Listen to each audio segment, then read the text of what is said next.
Olá, eu sou o professor Rudis de Jesus, do canal Ensinando Odontologia, e hoje venho a trazer um caso clínico bastante comum na clínica e no dia a dia do consultório odontológico.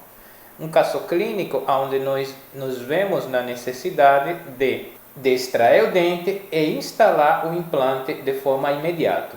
Isto, sempre que seja possível, é o ideal, já que preserva os tecidos adjacentes a esse implante. Esse caso que nós estamos mostrando aqui é bastante comum, onde é necessário extrair a raiz de um premolar inferior, e sempre que vamos extrair um dente, devemos fazê-lo com o mínimo trauma, de forma a preservar a integridade do alvéolo e preservar principalmente as cristas ósseas, já que isso garante a estabilidade das papilas interdentárias. Para isso, nós normalmente utilizamos o extrator dentário. Existem no mercado alguns extratores que fazem essa função. Nesse caso, nós estamos extraindo com o extrator da Neodent. Este sistema utiliza uma broca de largo para preparo do conduto e, após fazer esse preparo, o sistema ele traz um pino tracionador, onde ele é instalado dentro do conduto dentário, que foi preparado previamente com essa broca de largo.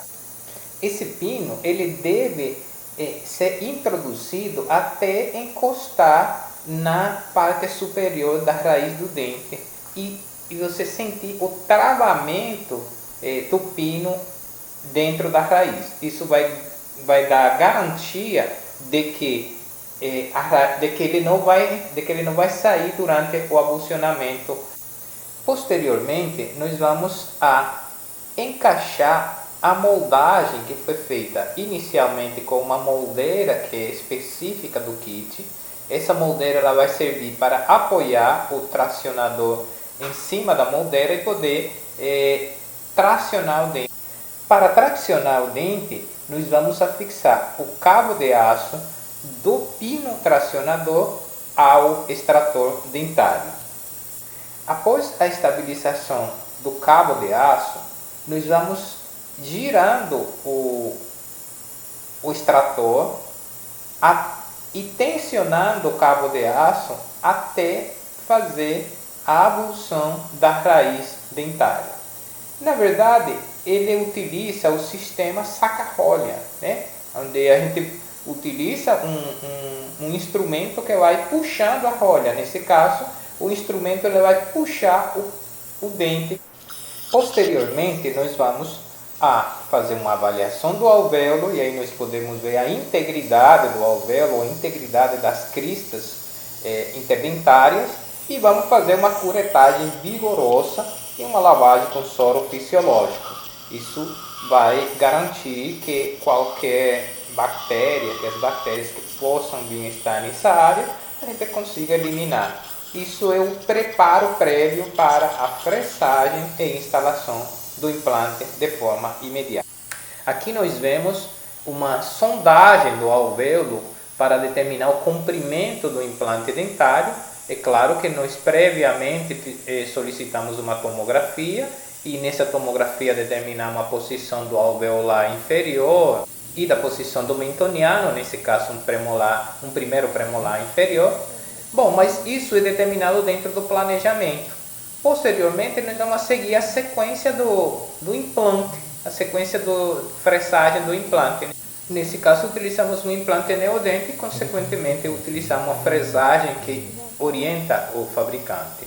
Bom, aqui nós vemos a instalação do implante, seguindo uma rotação mínima, que também é determinada durante a instalação do implante.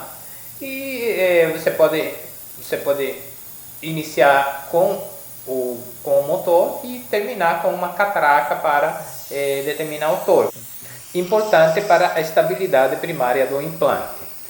Bom, posteriormente nós vamos a avaliar o gap, né? E normalmente esse gap que fica entre as paredes do alvéolo e o implante, ele deve ser preenchido com um osso um osso artificial ou um osso autógeno, nós vamos também avaliar a posição do implante em relação à crista óssea.